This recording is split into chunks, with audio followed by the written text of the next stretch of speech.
भाषेतून मराठी भाषेत रूपांतरित करण्यात आलेला आहे.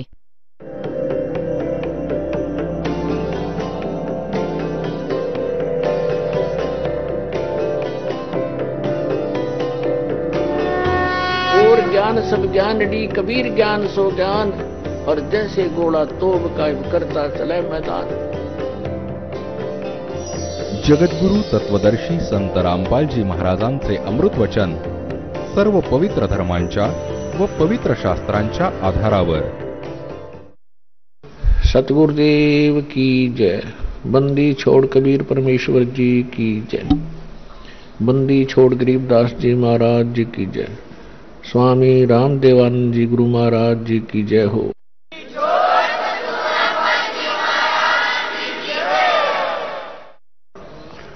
गरीब नमो नमो सतपुरुष को नमस्कार गुरु की नहीं. सुर नर मुनि जन साधुआ संतों सर्वस्ती नहीं. सतगुरु साहिब संत सब दंडोतम प्रणाम. आगे पीछे मध्य हुए तिनको जा कुर्बान. नराकार निर्विषम काल जाल वैबंधनम निर्लेपम निज निर्गुणम अकल अनुवेशंदनम.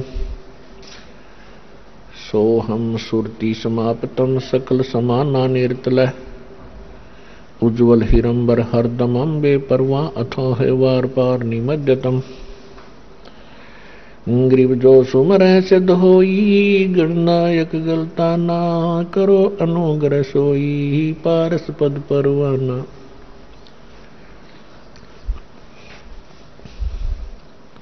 आदि गणेश बनाओ गणनायक देवन देवा. चरण कमल लो लाऊं आद्यंत करूं सेवा. परम शक्ति संगीतम रिद्धि सिद्धि दाता सोई. अवगत गुण अतीतम सत्य पुरुष निर्मोही. जगदम्बा जगदीशम मंगल रूप मुरारी.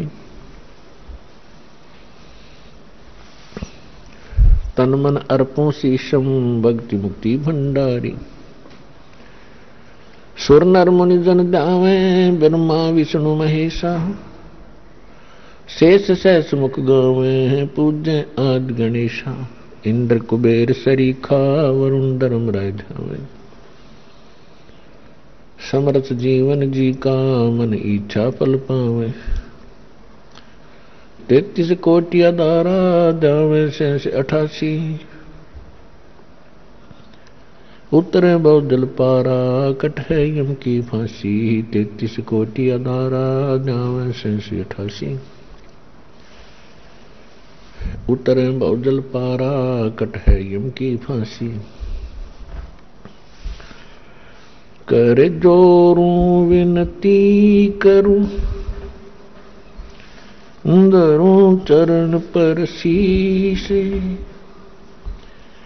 गुरु जी राम देवानंद जी महाराज ने दियो नाम बख्शीश. कोटि कोटि से जुदा करूं कोटि कोटि प्रणाम. चरण कमल में राखियो मैं बंदी जाम गुलाम.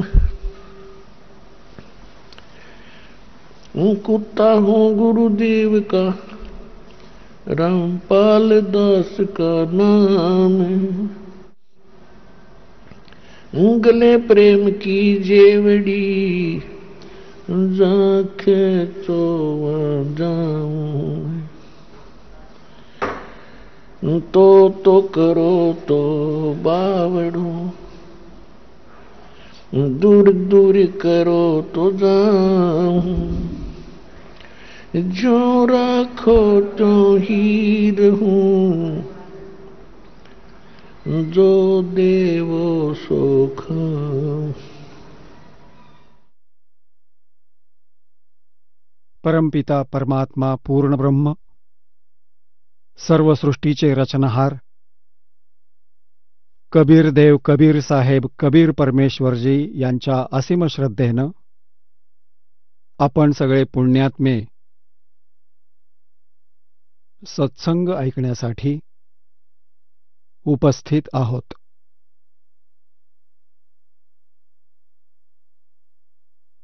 परमात्मा सत्संग करण्यासाठी स्वतःच येतात सतलोकातून चालत. सत्संगचा अर्थ होतो ज्याच्यामध्ये यथार्थ आध्यात्मिक ज्ञान सांगितलं जातं आणि त्या व्यतिरिक्त कुठेही सत्संगाच्या नावाने चर्चा होते तिथं यथार्थ ज्ञान नसतं, तत्वज्ञान सांगितलं जात नाही, तो खरा सत्संग नव्हे. तर सर्वप्रथम मनुष्य जन्म प्राप्त होणं हेच खूप दुर्लभ आहे. मनुष्य जन्म प्राप्त करून पुन्हा सत्संग मिळणं त्याहूनही दुर्लभ आहे. आणि आज आपल्याला हे दोन्हीही प्राप्त झालेत. हे पुण्यात्म्यांनो, तुमचे पूर्वजन्मातील जे भाग्य आहे, संस्कार आहेत, ते दिव्य आहेत, अलौकिक आहेत, अथांग आहेत. सूक्ष्म वेदामध्ये सांगितलं आहे, लखबर सूरा जो दही लखबर सावत दे, लखबर यति जहान में तब सतगुरु शरणाले. जे एवढे पुण्यकर्मी प्राणी मात्र झाले आहेत, कधी युगानुयुगे लाखो वेळा शूरवीर राहिले आहेत, लाखो वेळा हिम्मतवान राहिले आहेत, आणि लाखो वेळा कधी आपल्याला उत्तम मानव देह प्राप्त झालेला असेल. हे तिन्ही जन्म खूपच पुण्यवान आत्म्याला प्राप्त होतात आणि हे लाखो वेळा प्राप्त झाल्यावर पूर्ण सद्गुरू मिळतात आणि परमात्मा तुम्हाला शरण घेतो.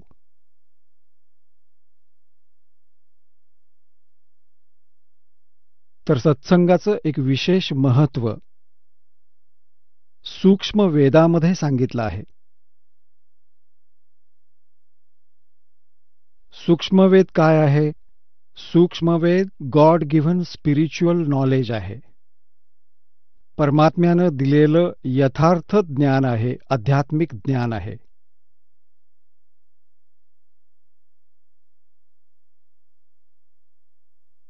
आणि तेच ज्ञान प्राप्त करून आपण परमात्मा प्राप्ती करू शकतो, अन्यथा त्याचा दुसरा कोणताही पर्याय नाही. पुण्यात्म्यांनो, जोपर्यंत आपण सत्संगाला येत नाही तोपर्यंत आपल्याला सत्संग प्राप्त होत नाही. तोपर्यंत आपण कितीही श्रीमंत असलो, कितीही आपण मोठ्या पदावर असलो, पण ते जीवन व्यर्थ आहे. सूक्ष्म वेदात सांगितलं आहे की बिन उपदेश अचंभ है, क्यों जीवित हैं प्राण,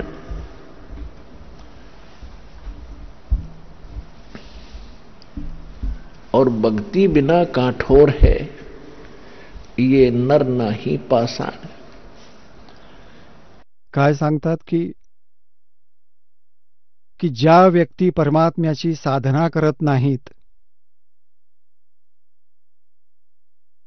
आम्हाला खूप आश्चर्य वाटते की त्या जगतात कशा, त्या कोणाला आधार मानून संसारात जगत राहतात.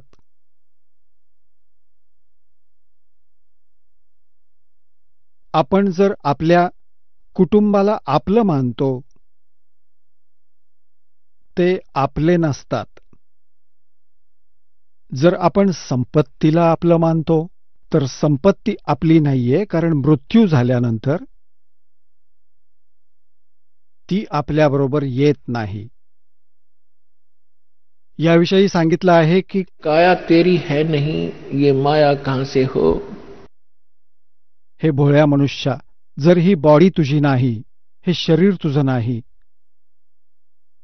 मग या धनाला तू आपलं मानून कसा काय निश्चिंत बसला आहेस, हेच अज्ञानाचं मूळ कारण आहे. परमेश्वर म्हणतात, क्या मांगू कुछ स्थिर ना रहाई, और देखत नैन चला जग जाई. 1,00,000 पूत 1,25,000 नाती, उस रावण का आज कोई दीवा न बाती. जेव्हा आपल्याला ह्या लोकाची, ह्या स्थानाची कंप्लीट संपूर्ण माहिती होईल की हे आहे काय, इथं का आपण जन्माला येत आहोत आणि जन्मलो तर का मरत आहोत, तर आपण एक सिंपल फॉर्म्युला बनवलाय की बाबा जन्म आहे तर मृत्यू पण आहे. आणि आपण संतुष्ट राहिलो कारण आपल्याजवळ दुसरा काही मार्गच नव्हता, पर्यायच नव्हता. आणि आपण यालाच फायनल प्रोसिजर मानून टाकली, यालाच हार्ड अँड फास्ट रूल मानलं की असंच होत असतं आणि असंच पुढे होत राहणार. आता परमेश्वरांनी सत्संगाच्या द्वारे सांगितलं की 600 वर्षांपूर्वी परमेश्वर स्वतः आले होते. काशीमध्ये एका विणकराच्या भूमिकेत विणकर म्हणून राहिले आणि यथार्थ ज्ञान सांगून, बोलून, लिहून आपल्या निजस्थानी सतलोकी गेले. तिथूनच आले होते, सशरीर आले होते, सशरीर गेले. आणि सतलोकामध्ये पण परमात्मा सशरीर आहेत, मानव सदृश्य आहेत. त्यांनी 600 वर्षांपूर्वी येऊन सत्संग केला होता आणि त्या आमच्या धर्मगुरूंनी, जे स्वतः अज्ञानी होते, सद्ग्रंथांपासून अपरिचित होते, ते संस्कृत भाषा नक्कीच जाणत होते. ते म्हणत असत, कबीर साहेब जे आहेत, कबीरजी, ते अशिक्षित आहेत, त्यांना सद्ग्रंथ समजत नाहीयेत आणि म्हणून ते सद्ग्रंथांच्या विरुद्ध बोलत आहेत. खरं तर ते स्वतःच सद्ग्रंथांच्या विरुद्ध बोलत होते, परमेश्वर सत्य सांगत होते. त्यावेळी आम्ही त्या अज्ञानालाच, जे आमचे धर्मगुरू सांगत होते, त्यालाच खरं मानलं आणि आम्ही परमात्म्यापासून दूर गेलो. आता परमेश्वराने त्यावेळी सांगितलं होतं की जेव्हा कलियुग 5500 वर्ष संपेल, चौथा युग जब कलयुग आई, तब हम अपना अंश पठाई. और कलयुग बीते 5500 पाचा, जब ये वचन मेरा होगा साचा. कोणतं वचन? काल फंद छूटे नरलोई, सकल सृष्टि परवानी खोई. की जेव्हा कलियुग संपल्याच्या मधल्या पिढीची वेळ होईल, 550 वर्ष कलियुगाची संपतील, त्यावेळी सगळं विश्व ही सत्साधना घेऊन सतनामाला प्राप्त करून पूर्ण विश्व भक्ती करेल. परमात्म्याची मुलं देवाला ओळखतील आणि सतलोकाला जातील. तर परमात्म्याने सांगितलं की आज मी जे सांगतोय ते 5500 वर्ष सरतील, तेव्हा तुमचा विश्वास बसेल की खरंच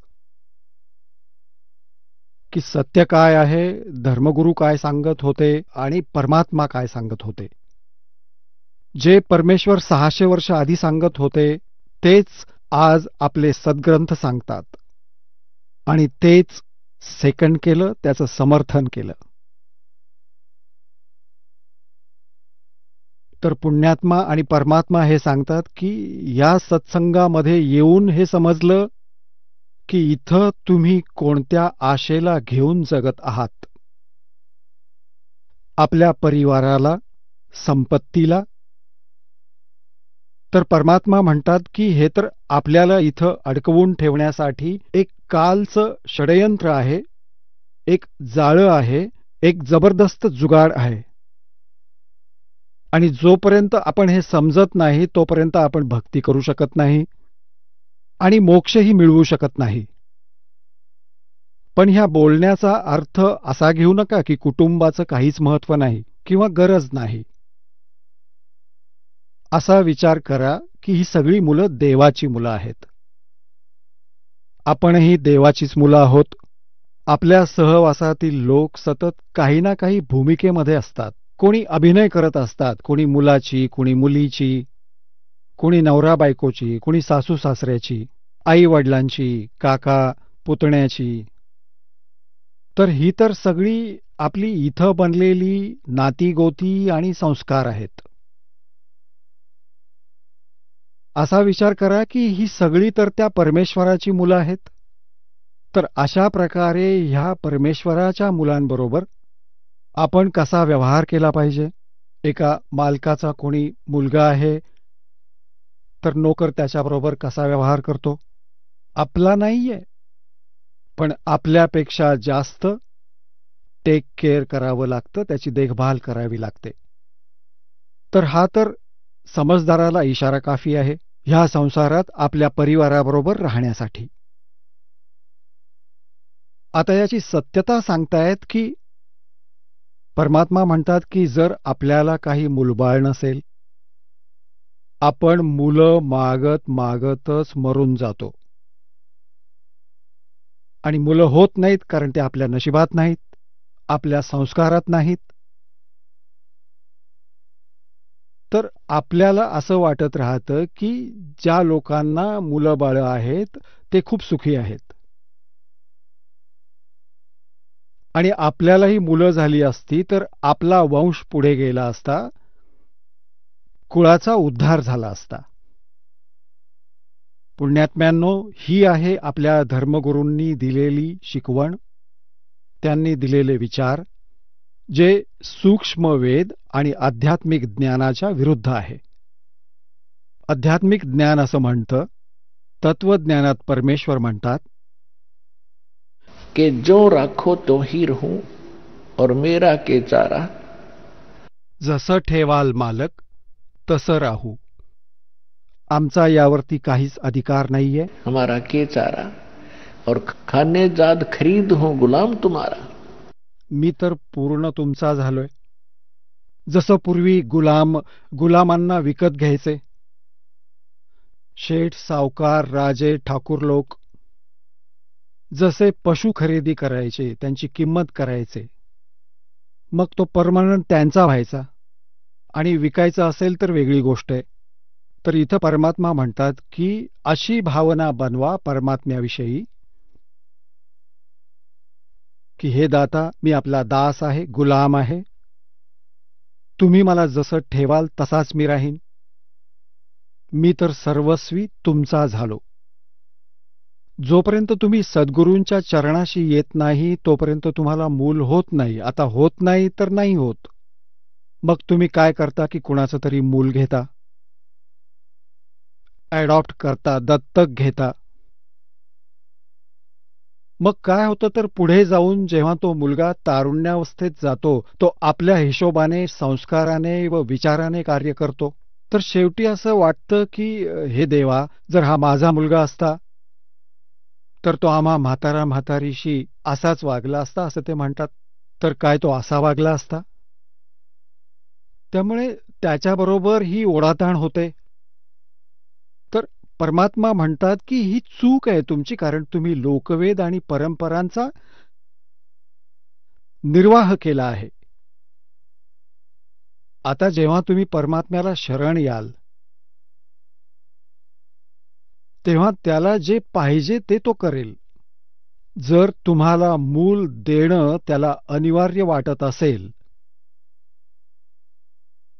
तो त्याच्याकडील एखादा चांगला आत्मा पाठवेल. आणि दुसरी गोष्ट अशी आहे की समाज असं म्हणतो की ज्या व्यक्तीला संतान नाहीये ती अपशकुनी व्यक्ती आहे. आणि असंही म्हणतात की अशा व्यक्तीचं सकाळी सकाळी तोंडही पाहू नये ज्याला मूल नाहीये. निपुत्रिक व्यक्तीचं सकाळी सकाळी दर्शन होता कामा नये. हे तर झाले लोकवेद, दंतकथा. एका विश्वाचे विचार, जगाचे विचार आणि भक्ताचे विचार. सूक्ष्मवेद काय म्हणतो पाहत असे तर सगळेच चांगले आत्मे आहेत. जे देवाच्या चरणाशी आले आहेत ते सगळेच चांगले आत्मे आहेत. मनुष्य योनी प्राप्त आहे, आपला निर्वाह करत आहेत, ठीकठाक राहत आहेत, ते सगळेच चांगले आत्मे आहेत. पण सूक्ष्म वेदात असं सांगितलं आहे की ते परमात्म्याच्या दृष्टीने ते फारच चांगल्या नशिबाचे लोक आहेत, ज्यांना मुलबाळ नाहीये. आपलं तर नेहमीच जगाचं आणि भक्तांचं या बाबतीत कायमच विरोध आणि झगडा राहिलेला आहे. हा झगडा असो किंवा नसो, पण हे सत्य आहे. त्याचं कारण असं आहे की ज्याप्रमाणे सुखदेव ऋषी मातेच्या गर्भातून निघताच 12 वर्ष मातेच्या गर्भातच राहिले होते आणि मातेच्या गर्भातून बाहेर येताच त्यांनी 12 वर्षाच्या मुलाचं शरीर धारण केलं आणि उठून चालू लागले, आपल्या ओल्या नाळेला खांद्यावर टाकून, की नंतर कापेन हिला. तेव्हा त्यांचे वडील व्यास त्यांना म्हणाले की बाळा, मला दर्शन तर दे. अरे 12 वर्ष मी वाट पाहिली, मुलगा होईल मुलगा होईल म्हणून. पुत्र मोहाने व्याकुळ झालोय मी बाळा. तर सुखदेव ऋषींनी पाहिलं नाही आपल्या वडिलांकडे आणि चालता चालता म्हणाले की ऋषीजी, आता मला ह्या संसाराचं हे जे चक्र आहे त्याचं मला पूर्ण ज्ञान झालं आहे आणि आता मी यात फसणार नाही. आणि ऋषीजी, तुम्ही कितीही वेळा माझे बाप झालात, न जाणो कितीही वेळा मी तुमचा बाप झालो. हा तर एक वाईट आजार आहे. आता तरी हे खंडित होऊ दे. मी नाही पाहणार तुमचं मुख, नाहीतर मला मोह होईल. आणि हा मोह एक खूपच मोठा जबरदस्त आजार आहे.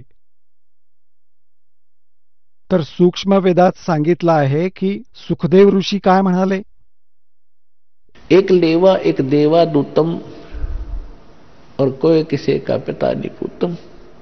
ऋण संबंध जुड़ा एक ठाठा, अंत में सब 12 बाटा.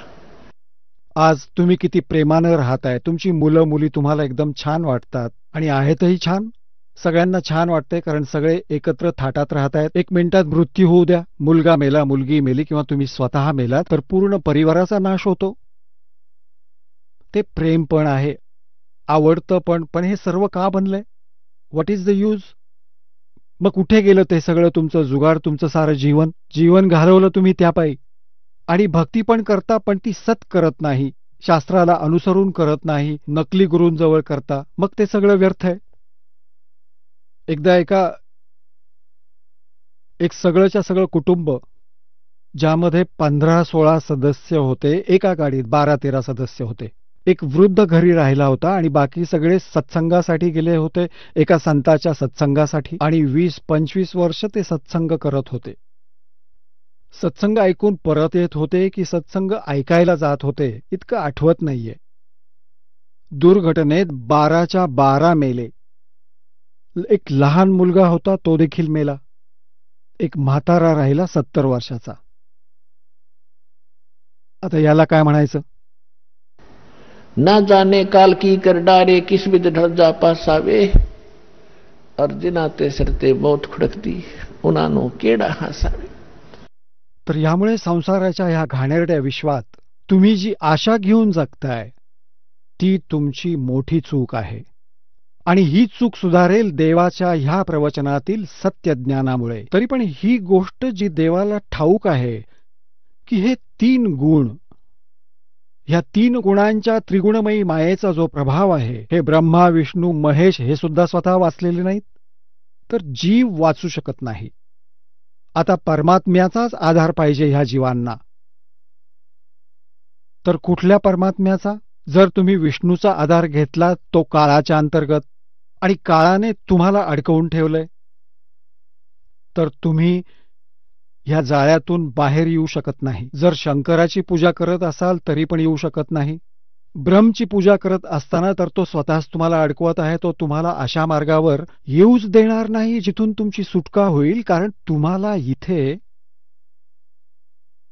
अडकवून ठेवण्यातही त्याचा एक हेतू आहे. कारण ह्याला भूक लागते, ह्याला शाप आहे.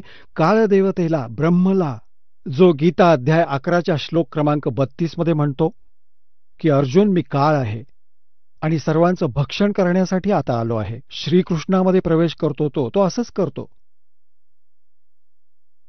तर त्याला शाप लागला आहे की 1,00,000 मानवी प्राण्यांचं रोज सेवन करण्याचा. त्यासाठी तुम्हाला थांबवून ठेवलेलं आहे. कबीरजींनी असं सांगितलं आहे धरमदासांना की जसा कसाई बकऱ्या पाळतो, बकरी नर माद्यांना तो एकत्र सोडतो पूर्णपणे.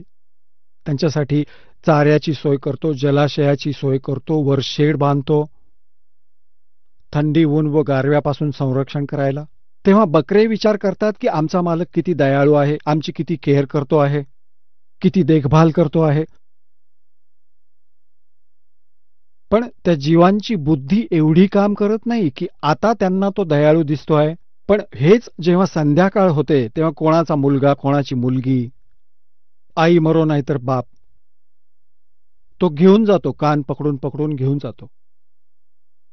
तर परमात्म्याने सांगितलं आहे की तुम्हीही याच स्थितीमध्ये इथे आहात.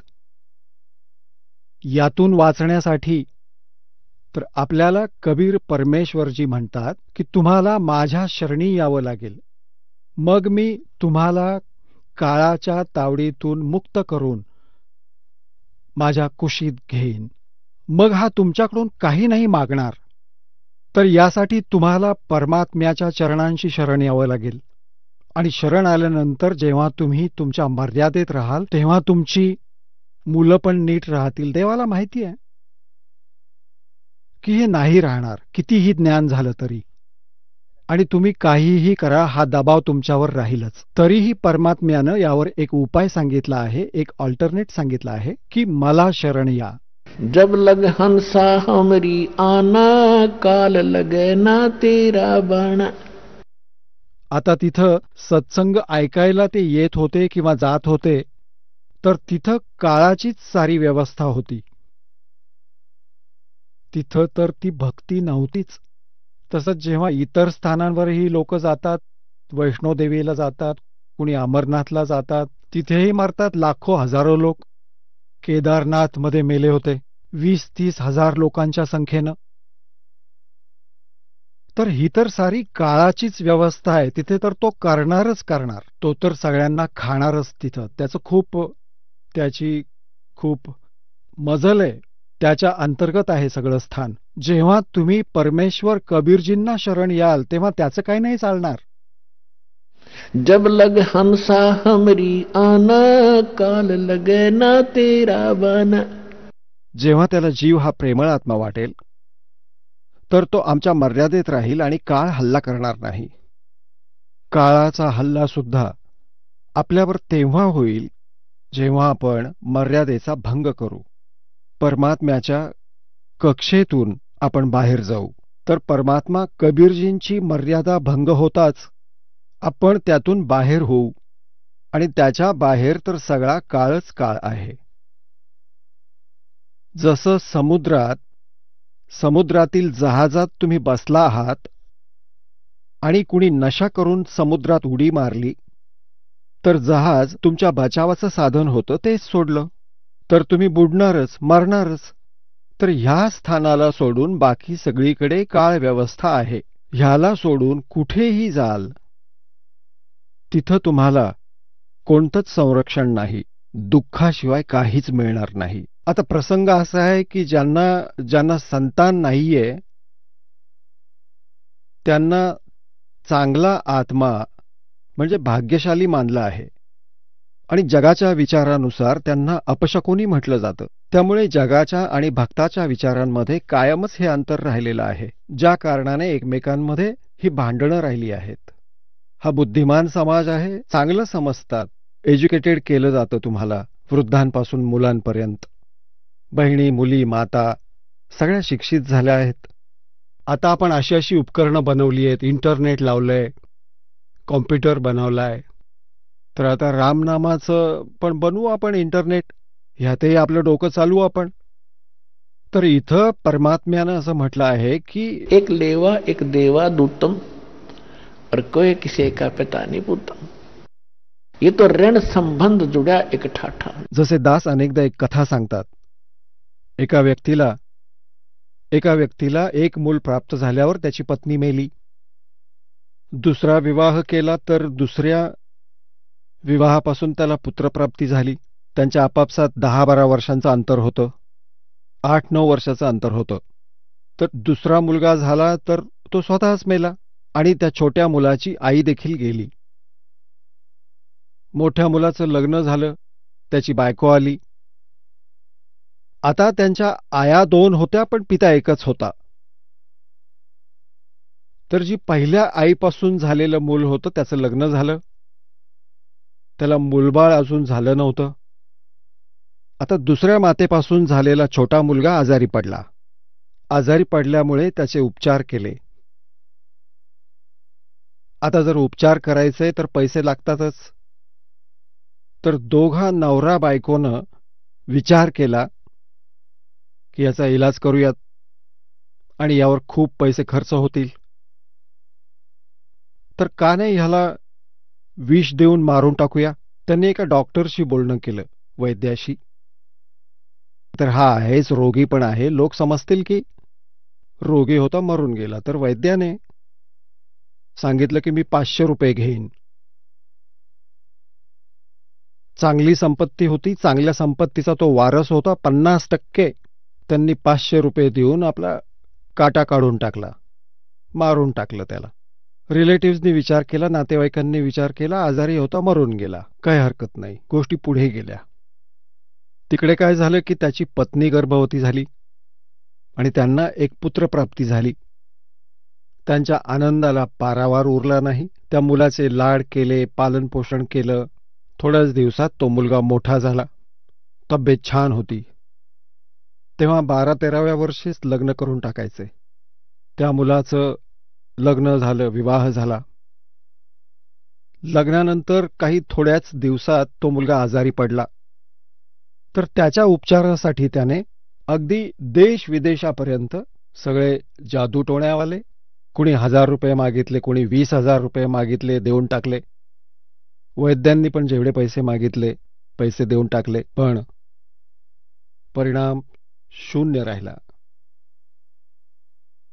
अर्धी संपत्ती पण यातच संपली आणि मुलानं अंथरूण धरलं. तो हाडामांसाचा सापळा दिसू लागला. तर एक दिवस त्याचे वडील बसले होते त्याच्याबरोबर खाटेवरती. मुलगा म्हणाला की भाऊ, एक काम करा, आता माझ्या चितेच्या लाकडांची व्यवस्था कर. तुझा माझा हिशेब झाला, आता फक्त लाकडांचा आणि या कफनचा हिशेब तेवढा बाकी आहे, तेवढा करून टाकू. आता त्या व्यक्तीने विचार केला की मुलगा इतका विचलित झाला आहे, मेंटली डिस्टर्ब झाला आहे की तो मला भाऊ म्हणतोय. तो म्हणाला की बेटा, मी तुझा पिता आहे, तुझा बाप आहे मी. तो म्हणाला नाही, तू माझा भाऊच आहेस. आणि विचार कर, मी तो भाऊ आहे ज्याला तू विष देऊन मारलं होतंस. मीच तुझ्या घरी आलो आहे आपला बदला घेण्यासाठी, आपला हिशोब चुकता करण्यासाठी. आणि जेवढी माझ्या हक्काची, माझ्या हिश्शाची संपत्ती होती, माझ्या नशिबातली, ती सगळी संपली आहे. आता तुझी तुझ्याकडे बाकी आहे. तेव्हा त्याच्या पायाखालची जमीन सरकली. आपलं काळं कृत्य त्याला आठवलं.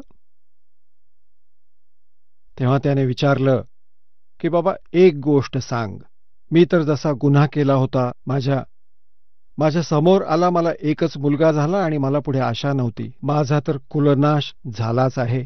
पण एक गोष्ट सांग, आम्ही तुझ्यावर जुलूम केला, ती गोष्ट समोर आली. पण ही जी मुलगी आली आहे, जिच्याशी तुझं लग्न झालं आहे, जिच्याशी तुझा विवाह झाला आहे, आता ह्या मुलीनं काय पाप केलं आहे की ती जिवंत जाळली जाईल तुझ्याबरोबर? कारण त्यावेळी सतीची प्रथा होती. तुझ्याबरोबर ही पण जिवंत जाळली जाईल, त्यात काय दोष केलाय ह्या बिचारीने? त्याने विचारलं की तो डॉक्टर कुठे आहे, तो वैद्य कुठे आहे, ज्याने मला विष दिलं होतं. तुझ्या 4 वर्षांनंतर त्याचा मृत्यू झाला होता. तर मुलगा म्हणू लागला, हा तोच दुष्ट आत्मा आहे, आता ही जिवंत जाळली जाणार. आणि तसंच झालं. हे बोलून त्याने प्राण सोडला. इथे पहा की परमात्म्याने सूक्ष्म वेदात सांगितलं आहे की एक लेवा एक देवा दूतम, एक घ्यायला येतो, एक द्यायला येतो. और कोई किसी का पिता नहीं पुत्र। ऋण संबंध जुड़ा एक ठाठा, अंत में सब 12 बाटा। आणि याला आता तुम्ही अंतिम समजा, जो आपला मुलगा आहे किंवा मुलगी आहे, पिता किंवा पुत्र आहे किंवा माता आहे, पत्नी आहे, हे तुमचं ऋण आहे, तुमचं देणं घेणं आहे, ते पूर्ण करावं लागेल. आता दुसरं आता असं आहे की आपल्याला कोणाचं कर्ज द्यायचं आहे आणि आपलं उत्पन्न तेवढं नसेल तर आपण कायम भयभीत राहतो, कायम लज्जित राहतो. आपलं उत्पन्न वाढलं तर कर्ज पण देऊन टाकू, खुशीने देऊन टाकू, कर्ज होत राहतं, त्यात काय मोठं. तर आता परमात्मा आपल्याला अशी नोकरी देतोय, अशी भक्ती देतोय की त्याची चाकरी करा, आणि ह्यामुळे तुमचं कर्ज खूप सहजपणे फिटून जाईल, मुलाचं असो नाहीतर मुलीचं असो. आणि मग समर्थांकडे एक शक्ती आहे. मासा गटे न तिल बधे, विदना लिखे जो लेख, सच्चा सतगुरु मेट कर ऊपर मार दे मेघ. तुम्हाला तुमचं कुठलं कर्ज फेडायचं असेल तर भगवंताला शरण गेल्यावर तो ते माफ करून टाकेल. जा बाबा, माझंच ऋण होतं ते, आणि माफ करून टाकलं. मुलांना मी देईन तुमच्या, त्यांचं पालन पोषण करीन, त्यांच्यावर संस्कार करीन. तुम्ही तर व्हाल ऋणमुक्त, तुम्हीही पार व्हाल, तुमची मुलंही पार होतील. ऋण संपवून टाकलं दोघांचं. जसं एकदा सरकारने, ज्यांनी सरकारकडून कर्ज घेतलं होतं लोकांनी, अवाढव्य झालं होतं, व्याजावर व्याज वाढत होतं, खूप त्रास होत होता. काही एक शेतकऱ्यांनी आत्महत्या पण केली होती कर्जामुळे. मग सरकारने ते माफ करून टाकलं, त्यामुळे ते सुटले त्यातून. बस, संपून गेलं, टेन्शनच संपलं. तर अशा प्रकारे खरं सरकार आहे कबीर परमात्मा, तुमचं सगळं कर्ज माफ करतील. एक दुसऱ्यांमधील तणावेत ते सगळे संपून जातील. मग भक्ती करूयात असं विधान बनवलं जाईल. पुण्यात्मांना ते सगळ्यांना स्वीकार्य होईल. ह्या ज्ञानाच्या आधारावर विवाहामध्ये आपण काही खर्च करायचा नाही. यापुढे आपल्या मुलाबाळांना काही देणं घेणं ठेवायचं नाही, नाहीतर पुन्हा कर्ज, पुन्हा तेच सुरू राहील. तर मुलांना पण हे समजेल की मुलींना पण आपण तर इथले नाहीच आहोत, आपण तर सतलोकाचे रहिवासी आहोत आणि तिथेच जाणार जिथे कोणत्याच गोष्टीचा अभाव नाही. तिथे अशी सृष्टी आहे, तिथे जाऊन परिवार बनवा आपला. आपल्याला इथं जे मुलगा मुलगी, पती पत्नी, आई वडील चांगले वाटतात, सगळ्यांनी भक्ती करा. तसाच परिवार वर जाऊनही बनेल. तिथे थाटात राहा. ह्या घाणेरड्या जगात राहणं जरुरी नाहीये. आज तुम्ही एखाद्या गावात राहताय आणि थोडीशी जमीन आहे, मुश्किलीने उदरनिर्वाह होतोय, आणि आपल्याला एखाद्या दुसऱ्या राज्यात 100 एकर जमीन दिली, तयार असलेली ट्यूबवेल, सगळ्या सुविधा, मोठी मोठी घरं दिली, आणि सांगितलं की चला तिथं. काय कराल तुम्ही? सोडा ही 1.5 एकर आणि चला थाटात, 2 मिनिटात जाऊन बसू, बघू सुद्धा नका त्या बाजूला. तर अशी स्थिती आहे सतलोकातील. तिथे जाल आणि थाटच थाट होईल तुमचा.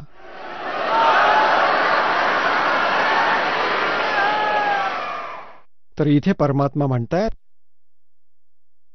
की मला शरण आल्यानंतर मग मी तुमच्यावर झालेले सारे संस्कार नष्ट करेन. आणि भक्तांनो, सांसारिक परंपरांपासून दूर झालात तरच तुम्ही भक्ती करू शकाल, नाहीतर करूच शकणार नाहीत भक्ती. आता तुम्हाला भक्ती मार्गावर चालायचं आहे, आणि यात्री कमीत कमी वजन घेऊन चालतो, कमीत कमी, आणि तो सगळं ओझं घेऊन चालायला लागला तर किती पावलं चालेल तो? नाहीच चालू शकत. तर सगळ्या परंपरांना आपण हटवायचं आहे, आणि ज्ञानामुळेच हटू शकतात असं काही नाहीये. ज्ञानाने हटतील. तर अशा प्रकारे आपण ह्या मार्गावर पुढे जाणार आहोत. संस्कार तर भगवंताच्या हातात आहेत.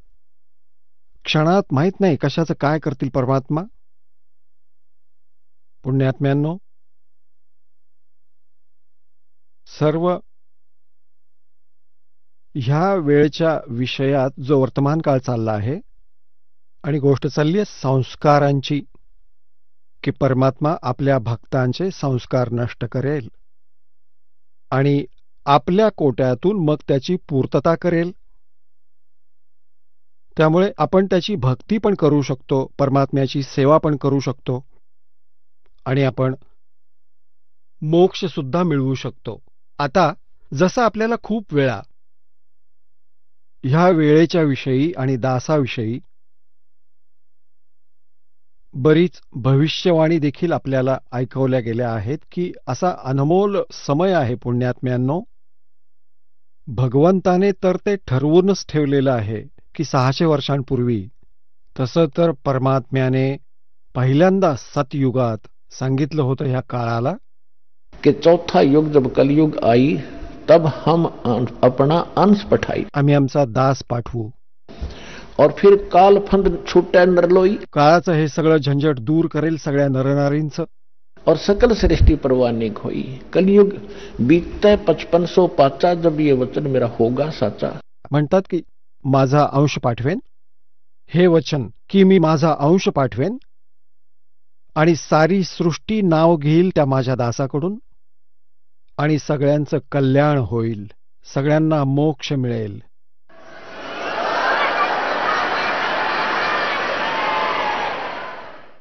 आणि मग सांगितलं आहे की कलयुग बीत जावे जब एता. म्हणजे 5500 वर्ष संपतील जेव्हा कलियुगाची. सभी प्राणी परम पुरुष पद चेता. सर्व प्राणी त्या परमात्म्याच्या त्या परमपद्धतीचे जाणकार होतील. कोणते? गीता अध्याय नंबर 18च्या श्लोक नंबर 62 मधील, गीता अध्याय नंबर 15च्या श्लोक नंबर 4 मधील सांगितले की अर्जुना तू सर्व भावानिशी परमेश्वराला शरण जा. त्याच्या कृपेनं तू परमशांतीला आणि सनातन परमधामाला प्राप्त होशील. शाश्वत स्थान, कधी नाश न होणाऱ्या स्थानाला शाश्वत स्थान म्हणतात. त्याला आम्ही सतलोक म्हणतो. लोक म्हणजे धाम, स्थान. गीता अध्याय नंबर 15च्या श्लोक नंबर 4 मध्ये म्हटलं आहे की तत्वदर्शी संताच्या प्राप्तीनंतर परमेश्वराच्या त्या परमपदाचा शोध घेतला पाहिजे की जिथे गेल्यावर साधक परत कधी जन्म मृत्यूमध्ये येत नाहीत. तर इथं सांगितलं आहे की जेव्हा 5500 वर्ष संपतील, आपल्याला तर माहीतच नव्हतं की सतलोक नावाचं पण काही स्थान आहे. आणि हे राधास्वामीवाले, धनधन सद्गुरूवाले सतलोक सतलोक करत असतात, त्यांनाही काहीच माहीत नव्हतं. तेच सारनाम, तेच सतनाम, तेच सार शब्द, तेच सत्पुरुष, तेच सतलोक आणि तेच राधास्वामी धाम. माहीतच नव्हता पत्ता. तर आम्ही परमपदाबद्दल कधी ऐकलंच नाही, सतलोकाबद्दल. आणि आज पोरासोरांच्या तोंडी आहे आणि आज लहान लहान मुलांच्या तोंडात आहे की सतलोकात जायचंय. जसे दास भेटत होते लोकांना सत्संगामध्ये. एक छोटंसं मूल आपल्या आईच्या कडेवर ते म्हणत होतं की गुरुजी चला सतलोकात जाऊया, जाऊया ना सतलोकात. मी म्हणालो बेटा जेव्हा विमान येईल तेव्हा जाऊया. आता विमान येणार आहे.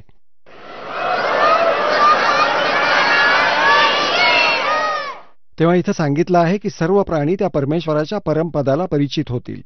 तर एक फ्लोरेन्स नावाची भविष्य वर्तवणारी अमेरिकन व्यक्ती होती जी भारतीय संतांचं गुणगान करत होती. नॉस्ट्रेडिमस नावाच्या फ्रेंच माणसांना सांगितलं की भारतात एक महापुरुष संत येईल जो विश्वाला सत्याचं ज्ञान देईल आणि एका स्वच्छ समाजाची स्थापना करेल. विकाररहित असेल, एकमेकात वाईटपणा राहणार नाही, भांडणं होणार नाहीत. तर त्या व्यक्तीविषयी थोडंसं अजून सांगतो तुम्हाला. एक हे पुस्तक आहे, जुनच हाताला लागलं आहे, कुठल्याशा संताचं आहे. आता तर आमचे भक्तही शोधक झाले आहेत. त्यांना कुठंही कुठलाही सुगावा लागला की त्यांना लगेच कळतं की कोण कोणत्या विषयाबाबत बोलत आहे. नॉस्ट्रॅडिमसची जी भविष्यवाणी आहे किंवा कोणत्या संताबद्दल जी भविष्यवाणी आहे, कुणी ह्याला जुळवू पाहतायत तर कुणी त्याच्याशी जुळवू पाहतायत, ती पूर्ण होऊच शकत नाही. आता हत्तीच्या कपड्यांना, वस्त्राला जर वळूवर टाकून पाहिली तर कशी काय बसणार?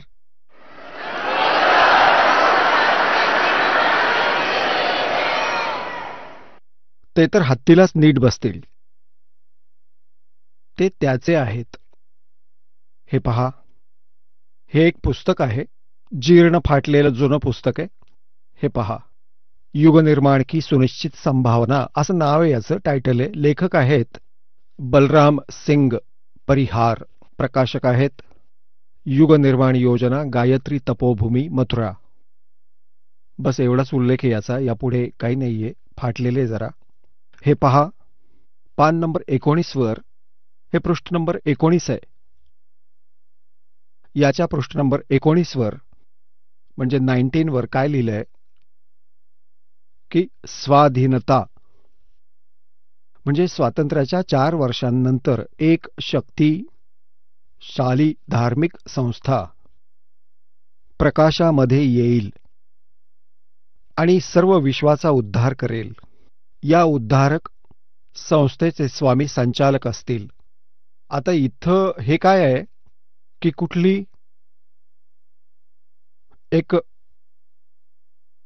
भविष्यवाणी आहे. हंगरी नावाचा एक भविष्यवक्ता होता, त्याच्यासाठी हे पुस्तक तयार केलं आहे, पण ते इतरांचं ऐकून ऐकून वाचून वाचून तर याने आपल्या हिशेबाने ते सेट करून ठेवलं आहे.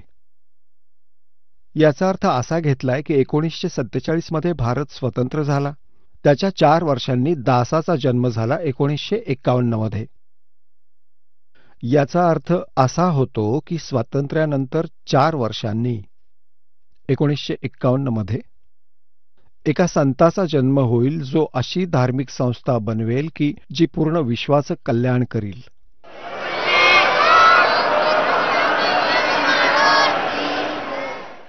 इथे थोडीशी गडबड झाली आहे, अजून दाखवतो.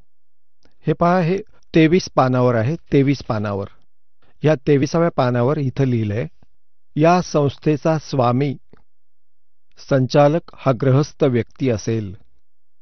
आतापर्यंत जगातल्या सर्वात मोठ्या विचाराच्या रूपात तो प्रसिद्ध होईल. ती व्यक्ती सामाजिक उत्तरदायित्वापासून ते विश्वातील सर्व देश शांततेत कसे नांदतील त्याची हा एक आचारसंहिताच तयार करेल. त्याच्या जीवनातील संग्रहित विचारांचं पुस्तक तयार करायचं झाल्यास खूपच मोठं पुस्तक बनेल, असा याचा अर्थ आहे. इथे 29व्या पानावर पहा, 29 पृष्ठ.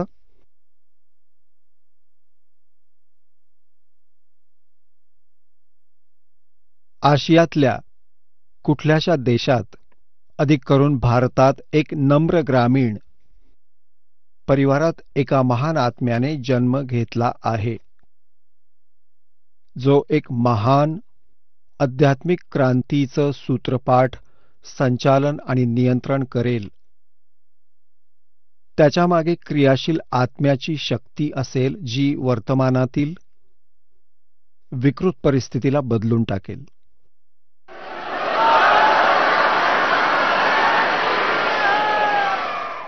1999 मध्ये असं सांगितलं होतं की एका अशा व्यक्तीने जन्म घेतलाय ज्याची एकट्याची उत्पादित शक्ती कुठल्याही एका शक्तिसंपन्न राष्ट्राएवढी असेल. तो एक भाषा, एक संस्कृती, एक धर्माची आचारसंहिता सृजन करेल.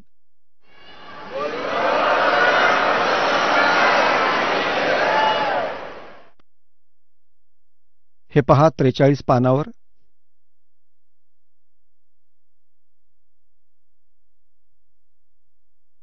इथं लिहिलंय की दिव्य देहधारी मनुष्याने जन्म घेतला आहे. तो सर्वांच्या मनात प्रसन्नता आणील, जगभरातील दुःखे दूर करेल. अन्यायी आणि अत्याचारी लोकांनाही तो ठीक करेल. रात्रीच्या प्रथम प्रहरात मी जेव्हा गाढ निद्रेत असतो तेव्हा मी स्वप्नात एका दिव्य पुरुषाला पाहतो, दिव्य व्यक्तीला.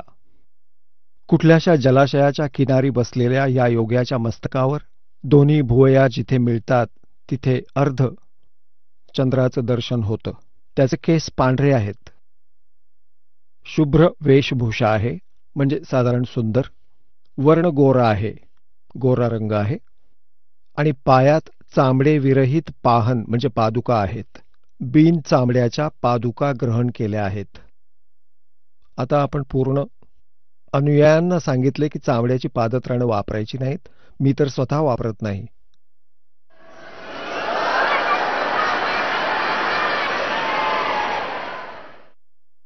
आता पहा याच्या पृष्ठ नंबर 72 वर, कारण आम्हाला याच्याबरोबर सत्संग पण ऐकवायचा आहे आपल्याला. तर ज्या संस्कारांवर आपण बोलत होतो त्यातल्या काही विशेष गोष्टी मी सांगतो. याच्या 72 पानावर पहा. इथं लिहिलंय की इतिहासाच्या अद्वितीय महापुरुषाबद्दल नॉस्ट्रॅडिमसनेही काही संकेत दिले आहेत. त्याच्या मस्तकावर चंद्र असेल, वेशभूषा खूपच साधी असेल, म्हणजे लाल पिवळे कपडे नसणार त्याचे, लंगोट वगैरे घालून फिरणार नाही. 2 विवाह होतील, 2 मुलं होतील, 2 मुली होतील. आता इथे यावर आपल्याला थोडं संस्काराबाबतही सांगतो की जसं इथं लिहिलं आहे नॉस्ट्रॅडिमसने की त्याची 2 मुलं असतील, 2 मुली असतील. दासाची 4 मुलं आहेत, ॲज इट इज. आणि हे जे भविष्यवक्ते असतात ते दार्शनिक असतात. त्यांना जे काही होणार आहे, जे भगवानाने निर्धारित केलेलं आहे ते दिसत असतं. आता निर्धारित करणारा भगवान आहे, तो यामध्ये कमी जास्त करू शकतो वेळ पडल्यास, पण त्याची ती स्वतःची मौज असते. यामध्ये लिहिलंय की त्याचे 2 विवाह होतील. तर पुण्यात्म्यांनो, परमात्म्याने हा संस्कार कापून टाकला दासाचा. 2 विवाहांचा संस्कार होतील. आता होता ते भगवान पाहत आहेत, ते चुकीचं थोडंच असणार आहे. आणि 4 मुलांचा संस्कार होता. ती 4 मुलं जन्मली देखील, पण फक्त जन्म घेऊन चालत नाही. पुढे त्यांचं संगोपन,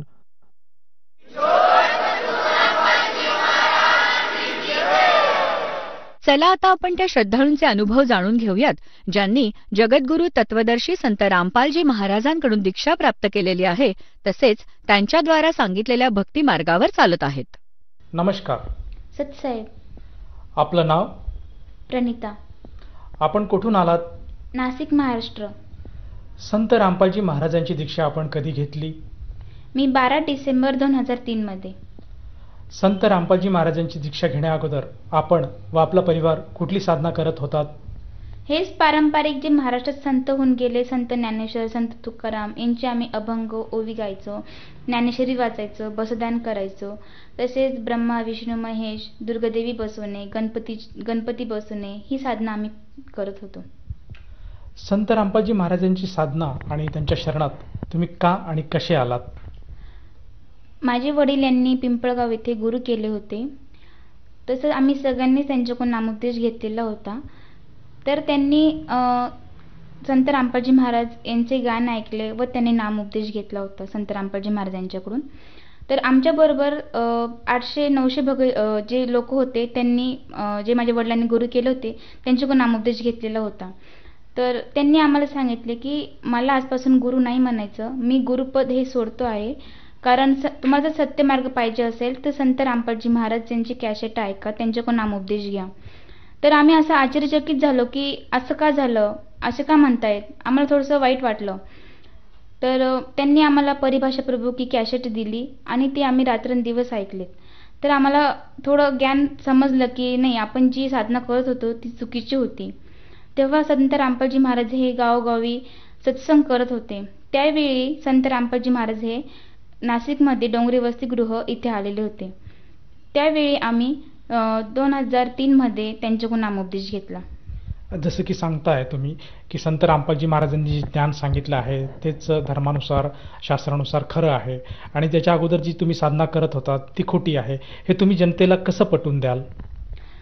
आम्ही जे संत रामपालजी महाराजांचा जर सत्संग ऐकला तेव्हा जे आपले हिंदू धर्मात जे शास्त्र आहेत, गीता वगैरे, ते आम्ही बघितले आणि त्याच्यात दिलेले होते. आणि ते बघताना आम्हाला असं वाटलं की खरंच मनुष्यजन्म आपल्याला कशासाठी भेटला आहे आणि आपण काय केले पाहिजे, सत्यभक्ती केली पाहिजे. आणि तेव्हा समजलं की खरंच आपण ही जी भक्ती करत होतो ही चुकीची करत होतो. त्यामुळे आम्ही संत रामपालजी महाराजांच्याकडून नामोपदेश घेतला. संत रामपालजी महाराजांची नामदीक्षा घेतल्यानंतर आपल्याला काय लाभ मिळाला? सर्वात मोठा लाभ तर असे छोटे मोठे लाभ तर होतच असतात, आर्थिक, शारीरिक, पण मी तुम्हाला काही ठराविक लाभ सांगते. सर्वात मोठा लाभ तर मला हा भेटला की जो रोग लागलेला आहे आपला जन्म मृत्यूचा, तो संत रामपालजी महाराज यांच्यामुळे मिटून गेला. तसेच माझी एक्झाम 10वीची एक्झाम होती. मी संत रामपालजी महाराज यांच्या दर्शनात गेलेली होती. त्या टायमाला माझी एक्झाम आणि संत रामपालजी महाराज यांचे दर्शनात एकच दिवशी होते. मी विचार केला की बुवा आता काय करायला पाहिजे, एक्झाम दिली पाहिजे की संत रामपालजी महाराजांच्या दर्शनाला जायला पाहिजे. पण मी हे काही एक्झामचा विचार न करता संत रामपालजी महाराजांच्या दर्शनात गेली. मी संत रामपालजी महाराज यांच्यावर सोपून दिले होते की जे काही करते ते फक्त संत रामपालजी महाराज करतील. त्यावेळी मी दिल्लीवरून आली दर्शन घेऊन, तेव्हा ओपन हाऊस ठेवले होते. तेव्हा पालकांना बोलवण्यात आले. मी माझ्या मम्मीला घेऊन गेली आणि सांगितले की मम्मी आज ओपन हाऊस आहे तर तुला बोलवण्यात आलं. मी जेव्हा मम्मीला घेऊन गेली कॉलेजमध्ये तेव्हा बघितलं, म्हटलं बापरे की गुरुजींनी पेपर लिहिला माझा. मला पैकीच्या पैकी मार्क्स भेटले होते त्या मराठीच्या पेपरला. मी टीचरांना विचारलं की टीचर तुम्ही माझं एक्झाम दिली होती का? टीचर बोलले नाही, मी तुझी एक्झाम नाही दिली, ही तोच होती एक्झामला, मी तुझ्या पेपरवर साईन केली. तेव्हा मला खूप असं आश्चर्य वाटलं की हे फक्त संत रामपालजी महाराजच करू शकतात. मला असं खूप आश्चर्यचकित वाटलं की मी पेपरला नसून संत रामपालजी महाराज हे माझ्या अक्षर त्यांनी पेपर लिहिला. तेव्हा मला कळालं की हे फक्त संत रामपालजी महाराजच करू शकतात. तसं तर मी संत रामपालजी महाराज यांच्या सत्संगामध्ये ऐकलेलं होतं. त्यांनी एक कथा सांगितली होती, जसे एक मुलकदास नावाचे जे व्यक्ती होते त्यांनी कबीर साहेब यांच्या शरण ग्रहण करण्याच्या अगोदर त्यांनी त्यांची परीक्षा घेतली होती की त्यांनी विचारलं की न काही करता जर तुमचं गुरुदेव आम्हाला खाऊ घालत असेल तर मी तुमची शरण ग्रहण करेल.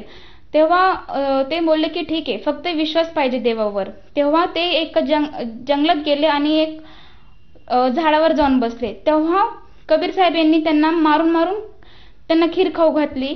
तसेच माझ्यासोबत आज एक गोष्ट घडली की संत रामपालजी महाराज यांनी आज माझा पेपर लिहिला. तेव्हा मला कळलं की फक्त संत रामपालजी महाराज हे सगळं करू शकतात. जसं की तुम्ही सांगितलं की परमात्मा संत रामपालजी महाराजांनी तुमचा पेपर लिहिला आणि तुम्ही त्याच्यावर तुमचा विश्वास दृढ झाला, तर तुम्ही तुमच्यासारख्या तरुण पिढीला काय संदेश द्याल? मी संदेश तर नाही देऊ शकत, पण एक प्रार्थना करते. आजकाल मुली गाणे ऐकता, मूवी बघता, त्याच्यामुळे काय होतं की समाजात एक अशी क्रूरवृत्ती प्रवृत्त झाली आहे. आज डीजे वाजून गाणे ऐकणे, नाचणे हे सगळं संत रामपालजी महाराज यांनी गोष्टी नाहीशा केल्या आहेत. जर तुम्ही संत रामपालजी महाराज यांच्या जर सत्संग ऐकलात, त्यांच्याबद्दल नामोपदेश घेतला तर समाज सुधारण्यात अजून तुमचा सहयोग होईल.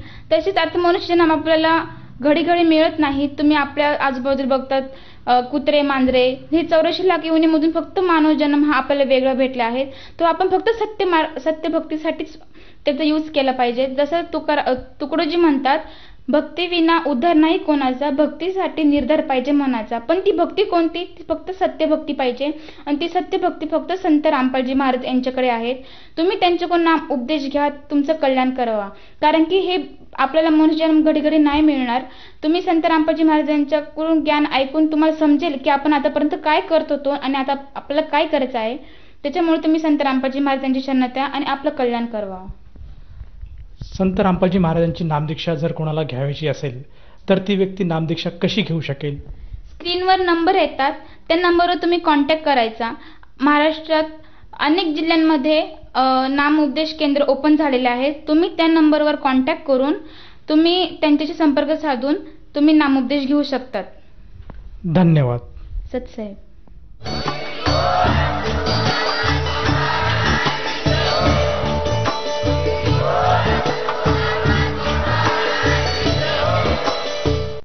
आपण ऐकत होता जगद्गुरु तत्वदर्शी संत रामपालजी महाराजांचे मंगल प्रवचन.